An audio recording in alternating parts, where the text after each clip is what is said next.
What's going on? It's your boy Big MKJ. I ain't even gotta say too much. We're gonna hop right into it. We're gonna be watching a vid about like the managers behind DaBaby, Lil Uzi Vert, Tory Lanez, JID. And yeah, we're gonna see like they stories and all they advice and all that good shit. So yeah, we're gonna hop right into it. Well, first and foremost, thank everybody, for tuning in. My name is Ogden. I'm the founder of FTS. Super excited to bring this panel, the From the Ground Up panel today. I think this is going to be a really great conversation. Really, just kind of about building, real foundations in a business, especially within the music industry. And I think, given every panelist kind of like individual past, this is going to be a really great conversation, and I really want to focus this discussion on really just kind of helping the next generation of managers and artists kind of navigate their way through their own careers. So, really just being able to give a lot of great practical advice and really just kind of using your stories as as blueprints for the next generation. So I think what we could probably do is maybe just really quick have everybody introduce themselves and who they're working with. Probably something like 10, 15 seconds, nothing super long. And we can start with Payne, and then we'll go with Barry, Carter, and then Pat. Yeah, Philip Payne from Garland, Texas. Live in Austin, Texas. I work with Tory Lanez. I've been working with him for about 13 years now on the management side. Boom, now transitioning to the A&R side, and we're also developing a label as well. So. Okay, me. Barry Hefner. I have JID, Earth Gang, Neomza, Hardo, Metro Mars, Benji, a bunch of artists. I represent since the 80s. I'm the president of the label. That's my spiel right now. I'm King Carter. I'm from Charlotte, North Carolina. I represent South Coast Music Group. I'm the EVP of South Coast Music Group. I work with DaBaby, Stoner, Black Zach, Tootsie, Big Mally, Tia Corinne. I also have another label that I just started. Just did a partnership with Empire called Social Currency Enterprises, where I'm developing talent. Got Zeta Goat, Tiana's Rose, Young Sunny Boy, and Lil John 4K. My name is Patrick Afeku. Everybody know me as Certified Pat. I'm from Atlanta, Georgia. Representing Generation Now, head of A&R. I also have my own company called a Certified Agency. Generation Now, we developed Lil Uzi Vert, signed to us. Through my management company, I managed Playboy Cardi his first 3 years of his career. And as of right now, I manage Earl on the beat. Artist by the name of singer-songwriter named Lance Strip Chip, and another artist by the name of Illuminati. Right now, out of Generation Now, we're actually working directly with Jack Harlow. Perfect. So, I think I kind of want to just start off by really just asking, all of you guys obviously heard the artists that you're working with. You heard their music, and you pretty much fell in love, right? And I think after that point, when you realize, okay, this is an artist that I love their music, I love their aesthetic and everything that they're doing, what was your first step forward after that? Like, how were you thinking about strategy? How were you thinking about taking this person from somebody that you love to then trying to showcase them to everybody else to say, hey, All right. you guys should love this person too? I go first. I didn't fall in love with my artist's music at first. I fell in love with their vision and what I thought it could be. The music was, you know what I'm saying? Like, the music is usually raw when you get an artist in the early stages. So you got to have a vision to even understand where the music can go. I fell in love with their potential and the vision for real. It wasn't really the music. I heard something, I was like, this could be special, but it wasn't really the music at first. It was more so what I saw the vision for it and the potential of what it could be. So that was kind of like my first introduction to my artist. I can definitely relate to that as well. And Sasha had brought Tory up to me. My partner, who also manages Tory, had brought Tory to me a couple times, and I didn't bite. And then he played a record called Remembrance Day, and I fell in love with the record. And then I met Tory, and I met a super ambitious kid, a super chip on his shoulder, and I was in the same place. I was 23 at the time. I had just left the University of Texas off a football scholarship. I thought I was going to the NFL. It didn't pan out. So now I am starting from the bottom as far as the music industry and trying to find my way and trying to find a name in the industry. And I had the same chip on my shoulder. And that is something that we could relate to. We both felt that, like, yo, people were sleeping on us, and we both felt that we both just had the drive to want to be the best and want to really take this thing to the biggest level we could. I think like mindset probably got like the biggest role you kind of deal with when it comes to like selecting a partner or doing a deal with somebody, because like if they're not like on the same page as you, like y'all don't have the same goals, it's not gonna make sense for y'all to like really work with each other, because y'all gonna be constantly like batting heads, or y'all just don't have the same type of workflow or worth ethic. So it's kind of, you gotta really make sure you find somebody that really aligns with your like your values, your goals, and like any really decision, business move you make.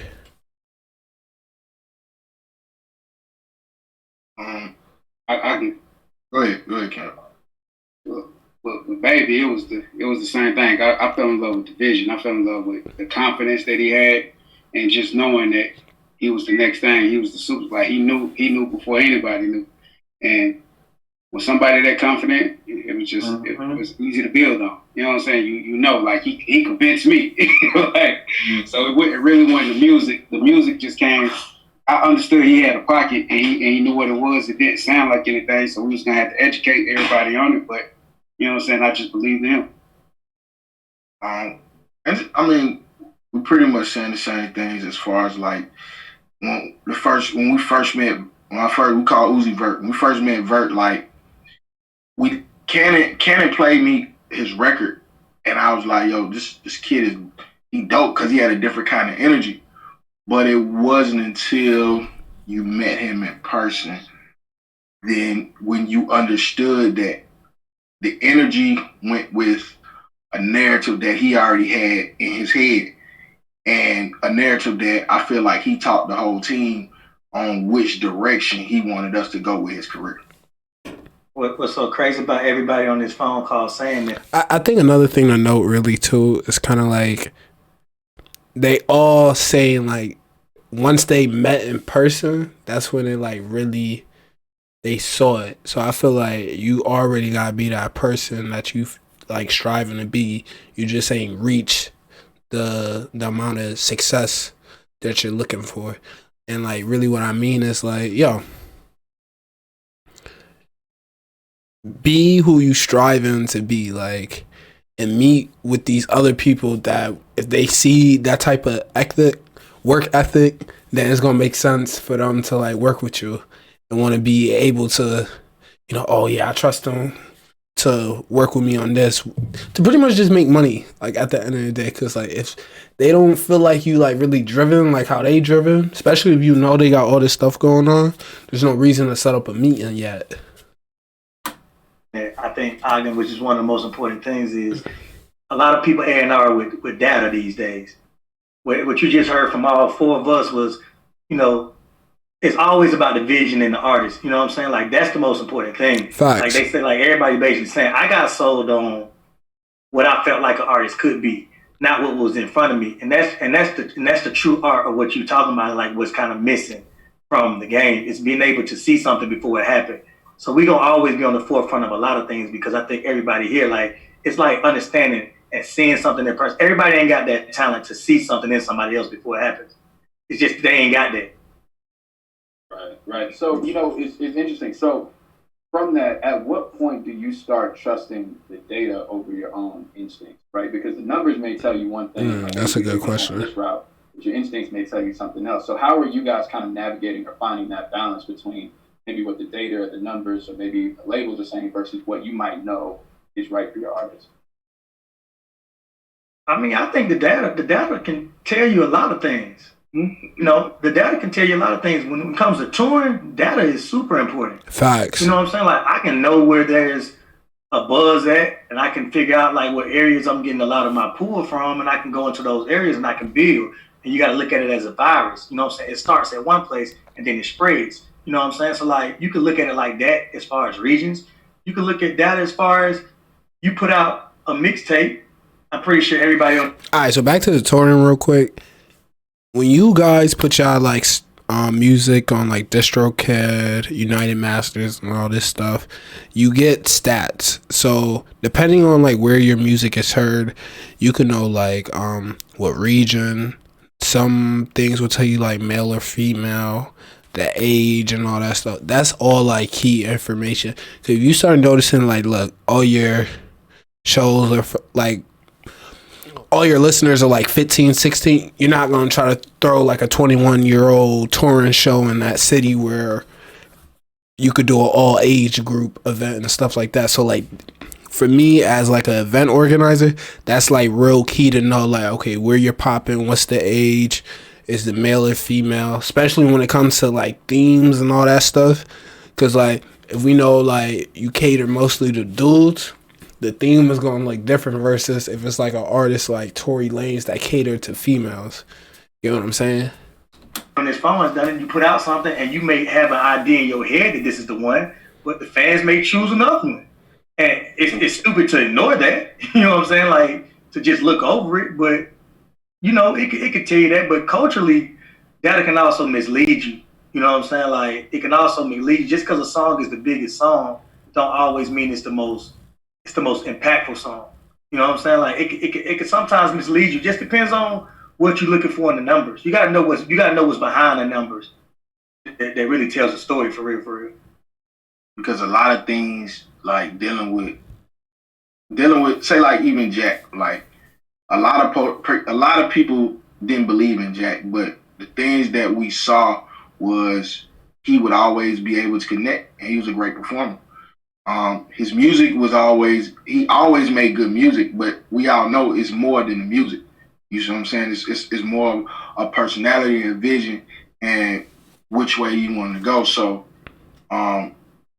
Jack, I think artist development too, and I know I'm stopping a lot, but I feel like artist development, you're really like keen on making an image for this artist. Some artists like have a whole fan base just on like behavior traits. Like I would say like Lil Durk or NBA YoungBoy. Those are like some good examples. Like they got fans outside of just they got fans outside of the people that just listen to every album. Like some people just follow them on Instagram just to see what they're doing, see like what type of antics they're in. So like your personality and like the things that you're getting into and show on the internet, it's gonna really shape your full crowd and audience of who you're marketing and making money off of. Jack was something different because, well, a lot of artists, even Cardi was different because nobody even really believed in Cardi. Like you just had to understand that his cultural relevance was something different, and it meant something because I can still remember being at the label and nobody paying no attention to him, but we still doing shows, and he's still getting like 10,000 a show at the time, and the label wasn't even engaged in what he had going on. So you know, it's just the numbers. The numbers, some just like you said, could be misleading until it reaches a boiling point, and then eventually everything, the culture and the numbers, gonna end up connected. Yep. Right. I agree. I definitely agree. Because there were times early in Tory's career where we thought some mixtapes would hit and they didn't. And we thought some records were it and they didn't. But what we did know is when he walked into a room, he had an effect on people.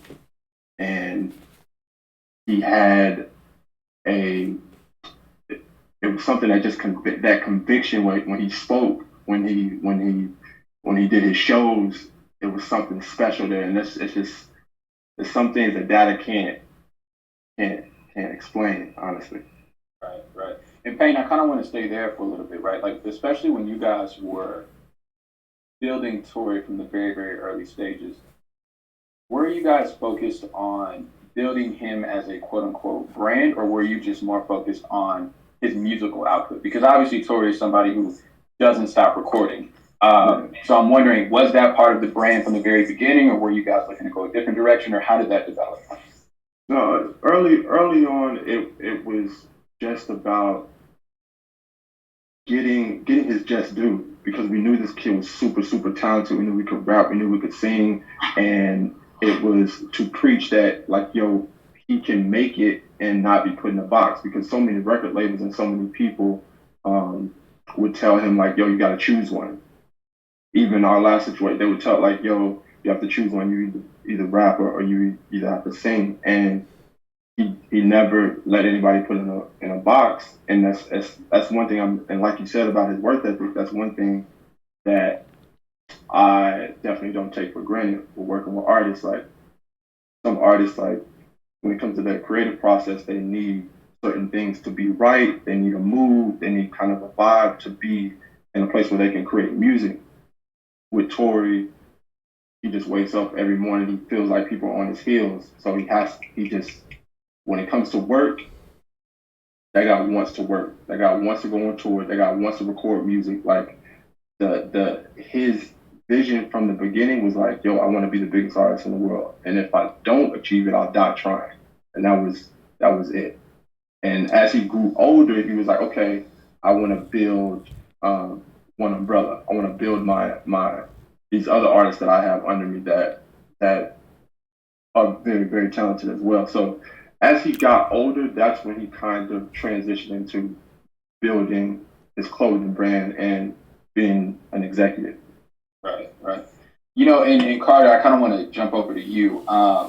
Especially within the past year and a half or so, things have obviously continued to kind of take off with where you guys are going. And so I'm wondering, how are you guys now deciding what opportunities to be able to take and which ones you shouldn't take? Because I'm sure early on, that's a good question. Probably sounded like a great one. You got to take everything that you can. Now, what is you guys' decision-making process as far as what makes sense for Baby, or even what makes sense for, you guys as a management team? And we lost them. Did we lose them? That's okay. Well, I'll still ask you guys the same thing. I mean, as you guys have continued to see your artists kind of grow and continue to see all these opportunities, how are you guys navigating and understanding which opportunities to take? Like, how are you guys kind of coming about those decisions? Carl, you gonna answer that one? Did you hear? Nah, I couldn't hear. My Wi-Fi was tripping, man. I just logged back on. What was the question? That's okay. So basically, I was just saying, within the last, year and a half, you guys have had this, just this upward trajectory, right? And I was wondering, especially in the early days, I'm sure you were taking every opportunity you could pretty much get. Now things have kind of shifted, and I'm wondering, how are you guys approaching all of the opportunities now? Because obviously, you can't take everything. So what's the thought process behind that? Just making sure it makes sense. Can't do everything. You know what I'm saying? Before it was more or less like we was chasing after the things that would help us grow and the money. Now it's more or less like just focusing on things that help us grow and transcend from superstar to mega star. You know what I'm saying? Just those type of things. So every decision is well calculated and thought about before we make it. Is that pretty much the same across the board for everybody else too? Yeah. Definitely. I think as our career grows, you definitely learn the power of no. And all money isn't good money. And there are some opportunities, bro, that you can pass on in order to get the big one. Yeah, it just depends on what phase of your career you're in. In the beginning, every time I grab a new artist, I have certain stages that I explain to the artist that we're gonna have to go through. The first stage is usually, awareness. You do whatever you need to do for awareness at the time, whether it's running them around, pitching them to blogs, pitching them to writers, doing certain shows, taking that L, just putting yourself in that position. Then we start building up enough leverage, then you can start demanding a little bit more. Then it's about how you gonna produce this or do that, or what's this the song, what's next. It's all depending on what phase you in. You know what I'm saying? Like I think every phase stems from different things. That depends on also what type of artist you got too. You also got to know what type of artist you're dealing with.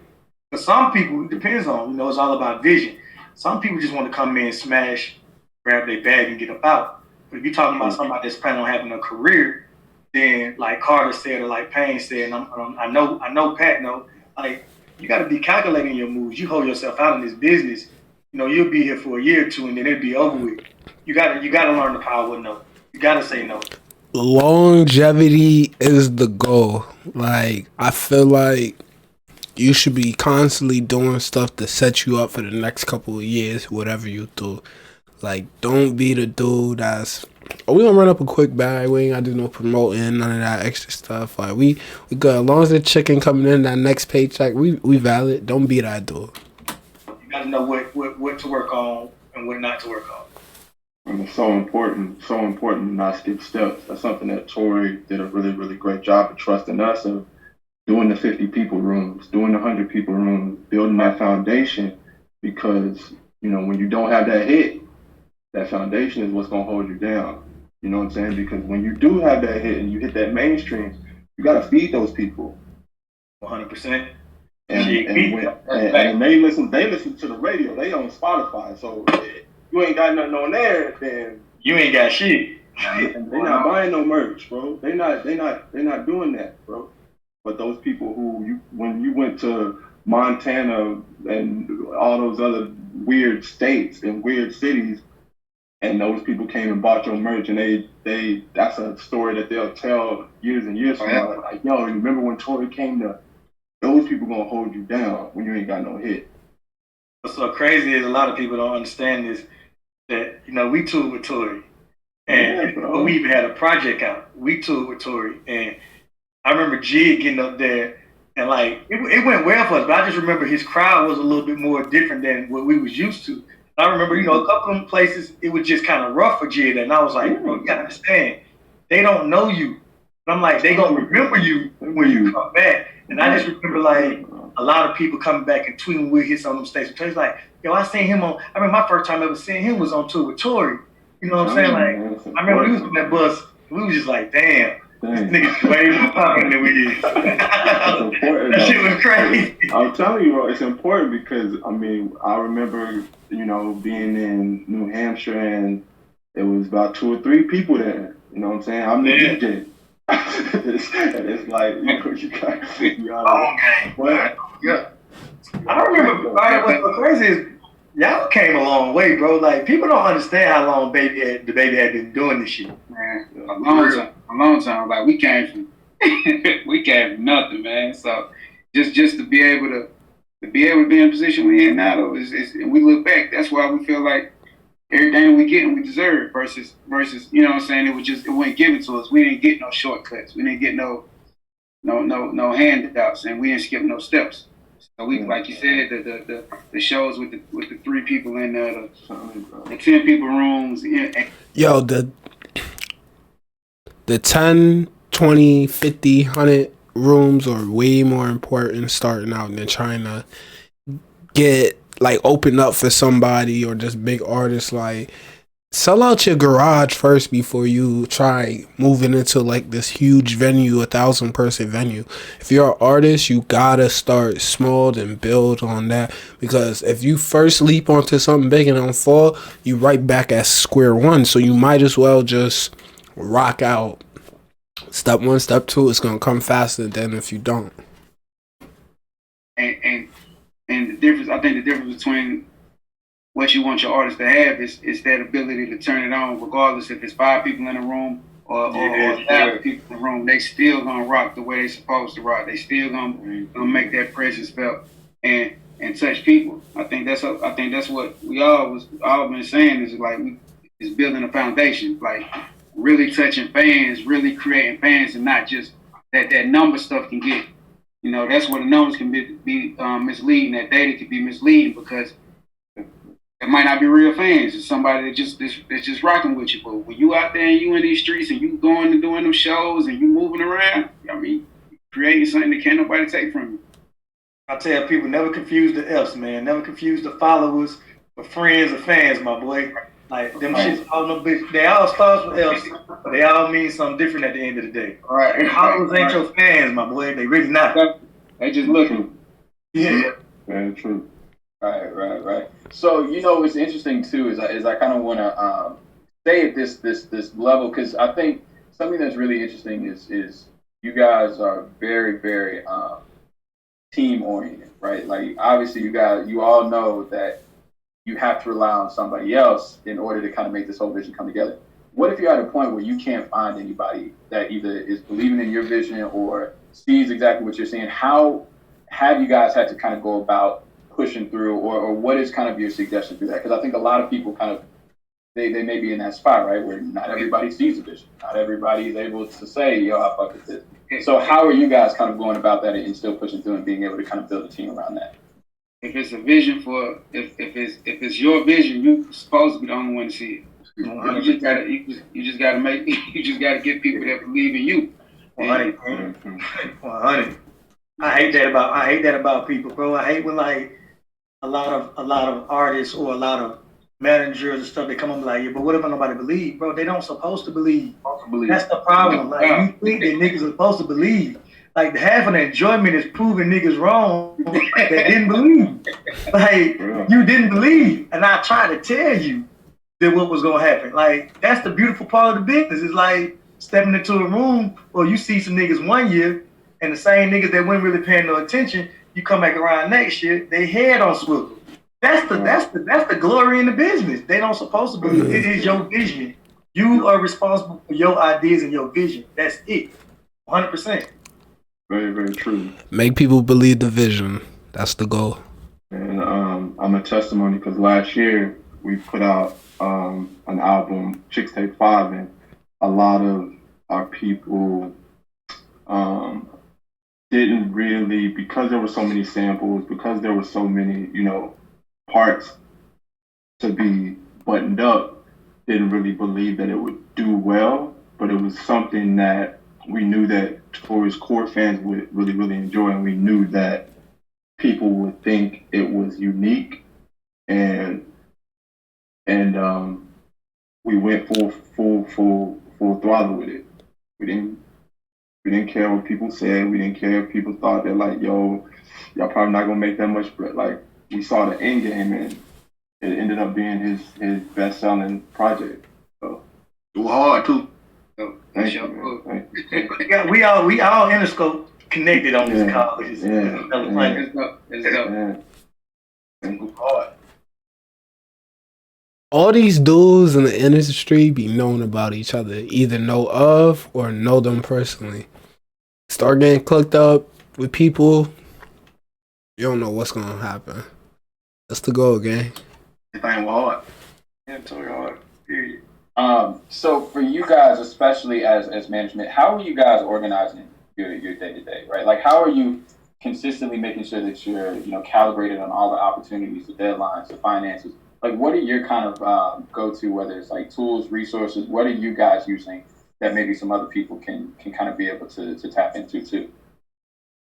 I think once you get to a point where you need it, you just strong assistant because you have a strong assistant, they can remind you about a bunch of things and be able to be that buffer between stuff that they know you're not gonna do and stuff that you are gonna do.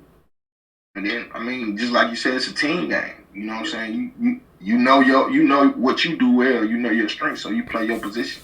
You see what I'm saying? And then the other people that you built up around the team, because people don't. A lot of times, most people don't understand how much work it takes to work with an artist, so they don't understand the real infrastructure and how big the team really is for just one artist. You see what I'm saying? Once you build that team, like everybody plays their role, plays their position, and everything pretty much moves smoothly. I'm gonna go with it too. I think what King and Pat said, like you assistant or your team, you know what I'm saying? Like you always need to know your strong point within the team. I think a lot of the times, especially what I see with a lot of younger people, bro, everybody want to be the man so fast, and it's just like, bruh, like you got to understand how many couches I don't slept on, how many times I had to be the nigga that wasn't in the position that I feel like I'm moving to, and it's still so farther to go. And like you got to take those L's. You know, I be seeing a lot of people on the internet to my internships ain't no, bro. You think you just able to go jump into this thing and make it happen on your own? If that's how you feel about it, then go do it. Don't ask nobody for their help. If that's Facts. Team, Boy, that's how I feel. Understanding who you are. Man, if you feel like you could do that shit, do that shit. Don't be waiting for no opportunity. Don't do that. Just go after that shit. It come way faster, and every day that's the goal. Complete the goal. What you bring to the table, God, patience, and just being an open book and a sponge, willing to learn and keep growing. Because this business is forever growing. Nobody knows everything. I don't care what nobody say. You don't know sometimes. Sometimes God just take the wheel of this shit and then just take it where it want to take it. You sometimes be like, damn, that happened today?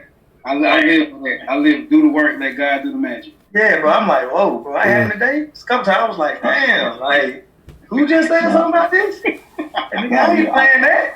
That was just, I just been running with it. We just ran with it. Yeah. That's what they call it. Stars align. Yeah, that's what it is. Mm-hmm. Keeping an open, line of communication with your team. Like me, Sasha, and Troy, we talk every single day. And also we check our ego at the door. Check it at the door because, I think all of us are alpha males. I will be honest with you. We all trying to bring that bag home. We all trying to, get it. At the same time, we know our strengths and we know our weaknesses, and we check our ego at the door and we ask for help. Shit is going wrong. Yo, we ask. Like, yo, I need this. Yo, can you do this? Because there's some things and some calls, some relationships that they can tap into that I can't. There's some relationships, some calls that I can make that they can't.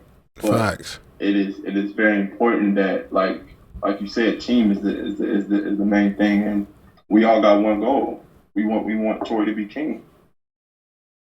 That's all. And as long as we all pushing that, then don't matter. Yeah. And two, especially when you guys were kind of coming from the ground up, I want to know, what were you looking to or who were you looking at as far as to stay informed? How were you continually educating yourself throughout this process? Was it solely through experience? Were you guys reading anything? Were you, tapped in with anybody? Like, what was each one of you guys' experiences as far as educating yourself to get to that next level? I was in the streets, my boy. I ain't gonna even lie to you. Like, education is experience and mistakes. You know what I'm saying? Like, it's funny, bro. Like, I watch a lot of people try to read some books, and I'm not saying that you can't read a book. I think everybody around here done read that Music Business First Edition Donald Passman book, bro. Yep. That's the first thing we read. That's like the Bible. And that's cool, right? But I'm gonna tell you what that book don't teach you. It don't teach you intuition. It don't teach you vision. It don't teach you hustle. You know what I'm saying? It gives you the information that you need, the standard information that you need. Like, but it don't teach you. Sometimes I actually got that book on Audible today. I'm gonna definitely check that out and probably keep updates on that because I'm curious what's like the baseline information everybody should know about. Bro, negotiation skills, it can't come with a book. Like where he said that, I was like, I ain't hear about that shit. Let me find out about that. Some folks just got to get for gab. You feel what I'm saying? Some folks can go in there and you could tell them you gonna give you 25 and they gonna walk out of there with 75 because they gonna make you believe, hey bro, what you talking about? Like, you ain't seen what we doing? Like, you know what I'm saying? Like, certain things is just natural God-given talent. So for me, it's just experience. And that's, like I say, man, self-awareness and ego checking is one of the most humbling, one of the most realest things that can be said whenever you're trying to do this. The goal is to get to the goal. You know what I'm saying? Whatever path you got to take is your path, but the goal is to get to it. You know what I'm saying? That's the achievement. And sometimes you got to be willing to do whatever it takes to get there. So, that's my spiel on that. And I think my thing is, I got the skill set of figuring it out, and I think that's where everybody around me on the team, like, only skill set we had was you got to figure it out. So experience was definitely. With my MEK team, what we like kind of got like something that we stand by. you gotta. There's really no such thing as a no when it comes to business deals. Like we gonna get our answer. Like if we don't like it, then we don't like it. But like we gonna figure out some type of possibility to get done what we want to get done. So you can't be a person that get they first no and it's like, all right, cool, we'll figure something out. Nah, can we do this? Can we do that? What if we add this to that? Boom, boom, boom. Like, I'll teach you. I ain't read a lot of books. It's just it's just working, just doing it. Just saying, all right, this is the goal, this is the plan, this is what we're gonna put in front of us, this is how we're gonna try to achieve it. You know, and if we don't know, we're gonna figure it out. If somebody gonna know. So, yeah. And every artist path is different. You know what I'm saying? Every team path is different. Like, you know what I'm saying? Well, I come in with DJ Drama, so we was really on some street shit. Like we was on some Jeezy, some Yo Gotti, some Gucci, some Future shit. So Uzi was a whole different book than the book we already, you know what I'm saying? No, like we was some Chitlin Circuit, South Carolina, Florida, you know what I'm saying? In the club niggas. That's what we were. And at the end of the day, we end up figuring out how to build an artist that sell tickets, how to build an artist that sell merch. You know what I'm saying? And from that perspective, once we seen that view of the game, it changed our whole perspective of how to make money in business. You know what I'm saying? So it's pretty much I can only say it's really just experience, bro. Definitely, man. Mistakes and not being afraid to fail. Can't be afraid to fail because that's gonna come. You gotta learn from it. And I'm telling you, most of the things that I wanted and I thought that I was ready for as a 21-year-old, 22-year-old, now that I've been able to accomplish them or now that I've been able to obtain them, I know that I wasn't ready. I wasn't ready back then, man. But going through those trials, going through those, you know, having to figure it out, it made me prepared. Yeah. So, you know, for you guys, when you kind of look back on some of the most memorable moments where you understood, okay, this is working. I feel like too, as a nigga that's like 20, and like I probably been doing events. I've been doing all this shit for probably like a year and a half type shit. Them to be like 25 and shit, and they like, yeah, bro. When I was 22, I ain't know what I was doing. I'm just like, yo, damn. So I'm like, what's this shit that I think I know, and like I'm gonna look later on like, nah, I thought I knew I didn't. And it's just crazy to me, but yeah. Right, like what were some of those kind of quote unquote aha moments for you guys individually? You know, when whether it was your own career or your artist career, when you look back and you said, okay, we're on to something. What were those for you guys? We got 200,000 on feature. Say what happened? I said, we did it. I can't even, for me, I feel like I'm still trying to prove something. So like none of my moments are really like I told you so. You know what I'm saying? Moments like they are, but they aren't. Cause I feel like it's still niggas who doubting what we doing. And we still like Tory, Cardi. I mean, I feel like I got the least lit artists on the call for it. You know what I'm saying? Like we ain't never had no hit. You know what I'm saying? In terms of like where we at. You know what I'm saying? But mainstream success, like I still feel like we ain't hit mainstream yet. But I do realize that we blessed. So for me, it's always like I see my friends because most of the time I'm around my peers, I'm around my friends. So I'm like, I'm rooting for them. I'm like, damn, my niggas killing it. I want to kill it too. I can't, you know what I'm saying? But like, you know, my moments is just like they come and go. I'm always trying to figure out the next moment. I'm never too high or low on any of them. I think they all are just stepping stones and learning experiences, and you keep going. I tell niggas this all the time. Do not dwell on a moment, like whether it's good or bad. Like if you're gonna be doing shows and all this stuff, that show you did 2 months ago, act like it didn't happen. Get to the next show. Once something like honestly like a week, 2 weeks, throw it in a bag. Like, as long as it stay relevant, like in social media and stuff, that's really how long I feel like you should dwell on a moment. Like, if you had to put it like on a scale, because like it sound good when you're in a business room and all that stuff, but when you actively like preaching about it, like in like social areas and all that stuff, like it's like, yo, like it's been a minute. What have you done lately? It's crazy that you say that, man, because it's the same way, bro. I don't feel like I'm there yet. Tory doesn't feel like we're there yet. We look up and we like, yo, there's a room that certain people can get in that we don't feel like we're accepted in yet. And it's like, that keeps you going, bro. It keeps you going. And, you know, there's moments like you think like, yo, will we ever be satisfied? And probably not. Nah. That's what life's about. Gotta love the game. That's what life's about. I mean, that's the beautiful thing about this is there's no satisfaction in it. I mean, like, even you feel like the money come, and then you get the money, you be like, it still ain't enough. You gotta know. It ain't enough. Like, Damn, that nigga just bought that Rolls Royce truck. Shit. You know what I'm saying? It's always That's true. I think you just got to be happy with I think you have to find peace with knowing that you're going to keep growing and building. I think that's something the most important thing. I don't think there's really a moment that's really like, I don't know, man. I feel like a lot of y'all going to have some moments that I enjoy. But you know what I'm saying? To them, y'all moments to me may not be the same to y'all. I can only imagine. The way y'all niggas put out music, y'all niggas don't ever seem like y'all satisfied. Man, but it was crazy when I saw, you know, JID get nominated for a Grammy, when I saw you get like.